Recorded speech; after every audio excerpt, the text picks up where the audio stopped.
শেহতীয়াকৈ ভদিয়াবাণী বিধ্বস্ত কৰি থৈ গ'ল বক সমষ্টিৰ বিভিন্ন প্ৰান্তৰ বাটপথ আৰু এই বাটপথৰ কাৰণে এতিয়া বিভিন্ন সমস্যাৰ যাতায়াতৰ নামত সমস্যা ভুগিছে অঞ্চলটোৰ ৰাইজে। মই এই মুহূৰ্তত আছোঁ নগৰবেৰাৰ মালিবাৰীত আৰু মালিবাৰীত দেখা গৈছে এটি পথ বিগত বানে বিধ্বস্ত কৰি লৈ যোৱাৰ পিছত কিন্তু যাতায়াতে এতিয়া দুৰ্ভোগ ভুগিবলগীয়া হৈছে। তেওঁলোকে বিপদসংকুল বাহৰ হাকুৰে তেওঁলোকে যাতায়াত কৰিবলগীয়া পৰিছে, যাৰ ফলত তেওঁলোকে কিন্তু এক প্ৰকাৰ বিচ্ছিন্ন হৈছে বহিৰ্জগতৰ লগত যোগাযোগৰ ক্ষেত্ৰত। মই সহযোগীজনে ইয়াৰ কিছু পৰিৱেশ দেখুৱাব। সেই বিধ্বস্ত বাহৰ হাকুখন এইখন হাকুৰে জৰাজীৰ্ণ হৈ পৰা হাকুৰে তেওঁলোকে কিন্তু বৰ্তমান অব্যাহত ৰাখিছে যাতায়াত ব্যৱস্থা। কেৱল মাত্ৰ মালিবাৰী অঞ্চলে এইখন দলঙে নহয়, এইখন বাহৰ হাকুৰে নহয়, বিভিন্ন স্থানত বানে ছিঙি লৈ যোৱা পিছতে কিন্তু বিভাগীয়ভাৱে কোনো ধৰণৰ তদন্ত নকৰাত বা বিভাগীয়ভাৱে কোনো খবৰ নোলোৱাৰ ফলত যাতায়াতৰ ক্ষেত্ৰত কিন্তু ৰাইজে এতিয়া বিপৰ্যয়ৰ সন্মুখীন হ'ব লগা পৰিছে। মই ইয়াতে উপস্থিত এজন যুৱক আছে, তেওঁৰ ওচৰত যাম, সুধিম তেওঁক। দাদা, আপোনাৰ ঘৰ ইয়াতে? মোৰ ঘৰ ইয়াতে। এই যে আপোনালোকে বিপদসংকুল বাহৰ হাকুৰে যাতায়াত ৰাখিছে, বহুত কষ্টতে আছোঁ ইয়াত। মানে কোনো বিধায়ক নাহে, কোনো MLA নাহে, বহুত আমি বিপদত আছোঁ ইয়াত। মানে যাতায়াতৰ বহুত অসুবিধা হয়, বানপানী হয় আমাৰ ইয়াত। পুৰণীয়া বানপানী হ'লে ঘৰ বাৰী তলাই যায়, তলাই যোৱাৰ পিছতো ৰাস্তা ঘাট নাহে, কোনো বিধায়ক নাহে।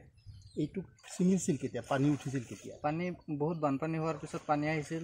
পানী অহাৰ পিছত দলংখন দিছোঁ, আমাৰ ৰাইজ মিলি দলংখন দিছোঁ। দিয়াৰ পিছতো মানে আমাৰ MLA বাইদেউক জনাইছোঁ, তথাপিও কোনো সঁহাৰি দিয়া নাছিল।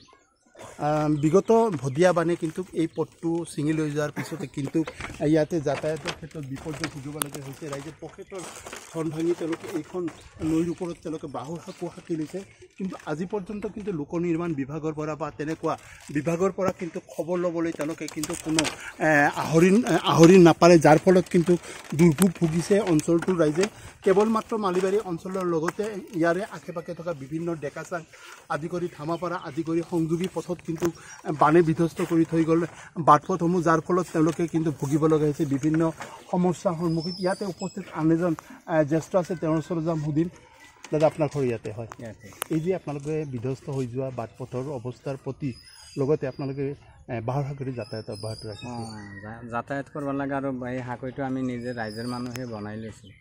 আৰু মানে বানপানী হ'লে আমাৰ যা দিগদাৰ হয়, এনেই নাৱতে চলিব লগা হয় আৰু এনেও বুলিও যাব নোৱাৰোঁ, নাৱতো যাব নোৱাৰোঁ। এই কষ্ট কৰি এই অৱস্থা সম্পৰ্কে আপোনালোকে স্থানীয় বিধায়িকা আছে, জনাইছিল না? সিয়াক জনালে কি হ'ব, সিয়ে মাতে নেদায়। যোৱা 5 বছৰতো সি দিয়া নাই, এতিয়া 5 বছৰত যে চলি আছে সিয়াৰ নাহে।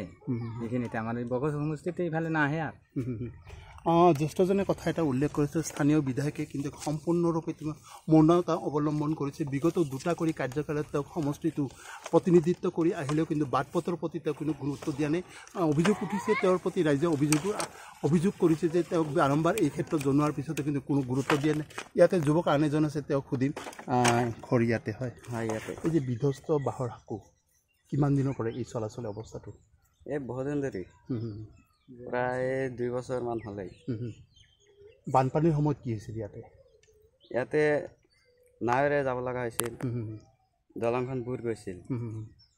এই দলংখন তোমাৰ গাঁঠিৰ ধনেদি ৰাইজে বনাইছে না চৰকাৰে দিছে? ৰাইজে বনাইছে। ৰাইজে বনাইছে। ইয়াতে স্থানীয় বিধায়িকা আছে, কেতিয়াবা খবৰ লৈছিল না? লোৱা নাই, কেতিয়া খবৰ লোৱা নাই। কি ক'বা, নতুন চৰকাৰ আছে, চৰকাৰক কি দাবী জনাবা? চৰকাৰে যাতে এইটো দলং বনাই দিয়ে, সেইকাৰণে মই চৰকাৰক কৈছোঁ এই দলংখন যাতে বনাই দিয়ে। মালিবাৰী অঞ্চলৰ সদাব্যস্ত এইটো পথৰে বিভিন্ন বিদ্যালয় মহাবিদ্যালয়ৰ ছাত্ৰ ছাত্ৰীৰ লগতে ব্যৱসায়ীসকলে অহা যোৱা কৰে। কিন্তু স্থানীয় বিধায়িকাৰ লগতে জনপ্ৰতিনিধি কিন্তু কোনো গুৰুত্ব নিদিয়া, যাৰ ফলত তেওঁলোকে কিন্তু অশেষ কষ্ট কৰিবলগীয়া হৈছে। তেওঁলোক পকেটৰ ধন ভাঙি তেওঁলোকে বাহৰ হাকু নিৰ্মাণ কৰি যাতায়াত অব্যাহত ৰাখিছে। কিন্তু বিভাগীয়ভাৱে এই অঞ্চললৈ কোনো ধৰণৰ পদক্ষেপ গ্ৰহণ কৰা নাই। কেৱল মাত্ৰ মালিবাৰী এইটো অঞ্চলে নহয়, বিভিন্ন স্থানত এনেকৈ ৰাইজে যাতায়াতৰ সুবিধাৰ নামত তেওঁলোকে পকেটৰ ধন ভাঙি তেওঁলোকে বাহৰ হাকু নিৰ্মাণ কৰি তেওঁলোকে যাতায়াত সুব্যৱস্থা সুচল কৰি তুলিছে।